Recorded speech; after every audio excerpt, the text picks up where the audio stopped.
এবার আমরা প্রথমে যে কাজটি করব সেটি হচ্ছে এই মেইন ইন্টারফেসটিকে ফুল স্ক্রিন করা।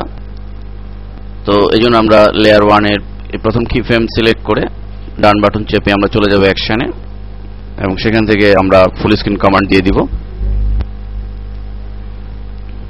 ব্রাউজার নেটওয়ার্কের ভিতরে ফুল স্ক্রিন কমান্ডটি পাবো, fs কমান্ড, দেন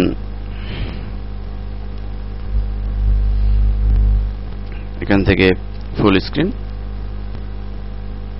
এরপর আমাদের যে কাজটি করতে হবে সেটি হচ্ছে যে আমাদের এই প্রথম ইন্টারফেসটিকে স্টপ করে দিতে হবে। তো স্টপ করার জন্য আমরা এখান থেকে স্টপ কমান্ড দিয়ে দিব।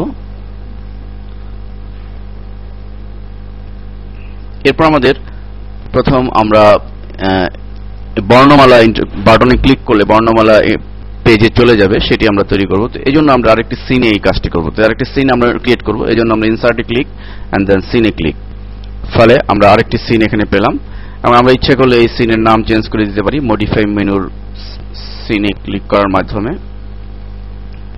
আমাদের বোঝার সুবিধার্থে আমরা সিন টু ডাবল ক্লিক করব এবং এখানে আমরা লিখে দিতে পারি বর্ণমালা, বর্ণ।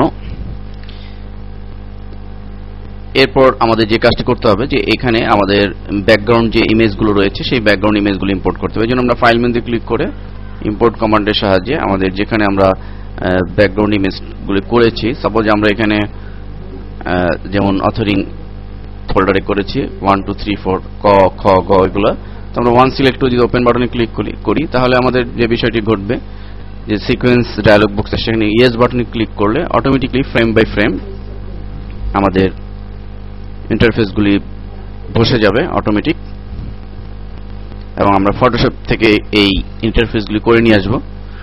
কতে কলম, খতে খেলা ইত্যাদি আমাদের প্রয়োজন মতো সুন্দর করে। আমরা যারা ফটোশপ জানি তারা সুন্দরভাবে এই ডিজাইনগুলো করে তারপর আমরা ফ্ল্যাশে এভাবে ইম্পোর্ট করব এবং আমরা জেপিজি মোডেও সেভ করে নিতে পারি, বিএমপি মোডেও সেভ করতে পারি, যে কোনো মোডে আমরা সেভ করে নিব ফটোশপে। ইমেজগুলো ইম্পোর্ট হয়েছে এবং আমাদের এইগুলোকে সুন্দরভাবে ঠিক সিনে সাজিয়ে ফেলতে হবে প্রত্যেকটি ইমেজকে এভাবে। আমাদের যে কাজটি করতে হবে তা হচ্ছে প্রতিটি ফ্রেমকে আমাদের স্টপ করে দিতে হবে। প্রতিটি ফ্রেম সিলেক্ট করে আমরা অ্যাকশন থেকে স্টপ, ঠিক এভাবে, এবং প্রত্যেকটি ফ্রেমে এভাবে আমরা স্টপ করে দিব। আমাদের যে কাজটি করতে হবে সেটি হচ্ছে যে এই কতে কলম, কতে কলম এখানে আমরা একটি অ্যানিমেশন আমরা করে নিতে পারি। এটি আমরা ফ্ল্যাশ দিয়ে করেছি, যেমন এখানে। তো এটি এই অ্যানিমেশনগুলো আমরা এখানে নিয়ে আসবো। তো অ্যানিমেশন আনার জন্য আমরা একটি লেয়ার নিতে পারি, নতুন একটি লেয়ার আমরা ক্রিয়েট করব এবং নতুন লেয়ারে আমরা অ্যানিমেশনগুলি নিব। তো আমরা অ্যানিমেশনটি মুভিতে তৈরি করে আমরা ড্রাগ করে ঠিক এখানে এই পজিশন আমরা ছেড়ে দিব সিনে, এবং আমরা পজিশন মতো এটিকে বসিয়ে দিব সুন্দরভাবে। দেখুন অ্যানিমেশনটি এখানে ইনসার্ট হলো, এটিকে আমরা ঠিক এই পজিশনে বসিয়ে দিব মুভিটি। আমরা অ্যানিমেশন অধ্যায়ে এই অ্যানিমেশন তৈরির পদ্ধতি আলোচনা করেছি। এরপর আমাদের খতে খেলা এটি আমরা করব। তো এটি করার জন্য দ্বিতীয় মাউসের ডান বাটন চেপে একটি ব্ল্যাঙ্ক কি ফ্রেম নিয়ে নিব, ইনসার্ট ব্ল্যাঙ্ক কি ফ্রেম, এবং আমরা খতে খেলার যে বল খেলার যে অ্যানিমেশনটি ছিল সেটি আমরা যে মুভিতে করেছিলাম সেটি আমরা নিয়ে আসব।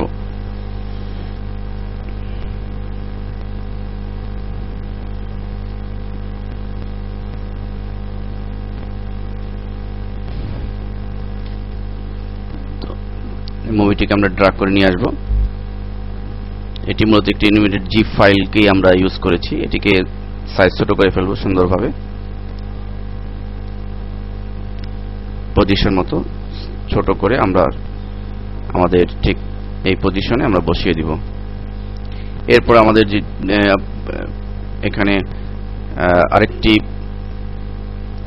ব্ল্যাঙ্ক কি ফ্রেম নিব, ইনসার্ট ব্ল্যাঙ্ক কি ফ্রেম, এবং এখানে আমরা গতে গাড়ি এই অ্যানিমেশনটি আমরা নিয়ে নিব এবং এটিকে ড্র্যাগ করে আমরা এখানে বসিয়ে দিব। এবং বসিয়ে আমরা এখানে যেহেতু একটি গাড়ি রয়েছে, ইচ্ছা করলে কপি করে আমরা আরেকটি পেস্ট করে একাধিক গাড়ি আমরা এখানে বসাতে পারি এবং আমরা এইভাবে সুন্দরভাবে সাজিয়ে দিব। তো এভাবে আমাদের প্রত্যেকটি ফ্রেমে আমরা ব্ল্যাঙ্ক কি ফ্রেম নিয়ে আমরা অ্যানিমেশনগুলি বসাবো এবং এভাবে পর্যায়ক্রমে আমাদের ইমেজগুলো আমরা একটি লেয়ারে, অ্যানিমেশনগুলি আমরা আলাদা লেয়ারে এবং লেয়ারের নাম দিয়ে দিতে পারি। এভাবে সুন্দরভাবে আমরা সাজিয়ে ফেলবো। এরপর আমরা এখানে দেখুন যে পিছনে এবং সামনে এই বাটন আমরা তৈরি করব। তো এই বাটনগুলো আমরা কমন লাইব্রেরি থেকে বাটন নিয়ে আসতে পারি এবং এই বাটনগুলো আমরা মূলত আরেকটি লেয়ারে করলে আমাদের সুবিধা হবে, যেন আমরা আলাদা একটি লেয়ার নিয়ে এই বাটনগুলো নিয়ে আসবো এবং এখানে ফন্টের সাহায্যে আমরা সামনে এবং পিছনে লেখা দিয়ে দিব। অবশ্যই একই লেয়ারে হওয়া জরুরি।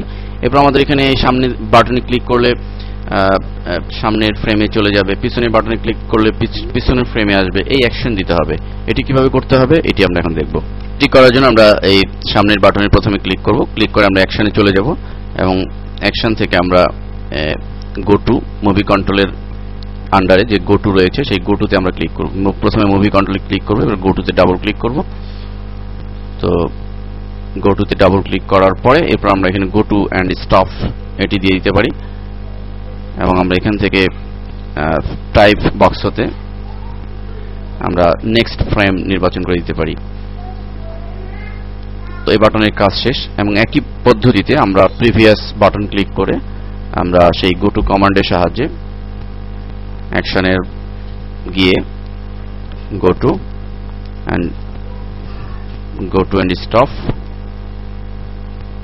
এবং টাইপ বক্স হতে আমরা প্রিভিয়াস ফ্রেম সিলেক্ট করে দিব। তো অ্যাকশন দেয়া কমপ্লিট হলো। এরপর আমরা এখানে এক্সিট একটি বাটন রয়েছে, ব্যাক বাটন, যেটির মাধ্যমে ক্লিক করলে সে মেইন পেজে চলে যাবে। সেটি কিভাবে করতে হবে সেটি আমরা দেখব এখন। তো আমরা নতুন একটি লেয়ার নিয়ে আমরা এখানে যে ব্যাক বাটনটি রয়েছে এই ব্যাক বাটনটি আমরা ড্র্যাগ করে ঠিক এই সেন্টার পজিশনে মাঝখানে নিয়ে আসবো এভাবে। এবং এই ব্যাক বাটনটি একটি অ্যানিমেটেড জিফ ফাইলের বাটন। অ্যানিমেটেড জিফ বাটন অধ্যায়ে আমরা বাটনের চ্যাপ্টারে এই সম্পর্কে আলোচনা করেছি। এবার এই বাটনটিকে আমাদের অ্যাকশন দিতে হবে, যে বাটনটি ক্লিক করলে সে মেইন ইন্টারফেসে মেইন পেজে চলে যাবে। তো এটি করার জন্য আমরা বাটনটি সিলেক্ট করে আমাদের অ্যাকশনে চলে যাব এবং অ্যাকশন থেকে আমাদের আমরা কমান্ড দিব and go to and stop এবং এখানে আমাদের মনে রাখতে হবে যে সিন বক্সে আমাদের সিন 1 নির্বাচন করে দিতে হবে, যেহেতু মেইন সিন হচ্ছে এটা। এমনকি আমরা সিনের নাম চেঞ্জ করে মেইন দিয়ে দিতে পারতাম। যাই হোক সিন 1 সিলেক্ট করব, যেহেতু মেইন ইন্টারফেস মেইন পেজটি সিন 1 এ রয়েছে। সিন 1 এ click and frame number frame 1 এ ক্লিক। তো এভাবে আমরা এই অ্যাকশনটি দিয়ে দিব। তো মূলত বর্ণমালার চ্যাপ্টারটি এ পর্যন্তই। পরবর্তী স্টেপে আমরা অন্যান্য অধ্যায়ে আলোচনা করব।